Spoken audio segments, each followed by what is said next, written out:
must remember this. In Casablanca, proxemic patterns help the viewer to discover where Ilsa's heart truly is when it comes to her relationships with Laszlo and Rick.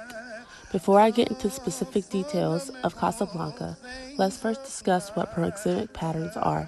According to Giannetti's Understanding Movies, proxemic patterns are described as the relationships of organisms within a given space.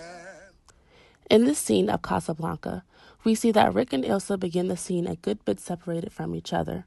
Rick even turns his back on Ilsa as he lights his cigarette and begins to talk about dying in Casablanca.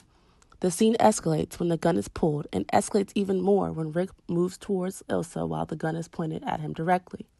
Not only does Rick moving towards Ilsa increase the tension the audience feels, but it also increases the tension between the two of them because he moves into Ilsa's personal space bubble. He is now front and center, demanding her attention. When Rick does this, Ilsa begins to think differently. She moves talking about their relationship and leaves the issue with the letters alone. She moves away from him as if being that close to him were too much for her and impeded her thought process and way of thinking. Once again, Rick moves towards her, forcing her to focus on him. He grabs her and pulls her close. Their love breaks the barrier of space and the scene ends with a kiss. During this scene, we see a close-up, intimate view of Laszlo and Ilsa.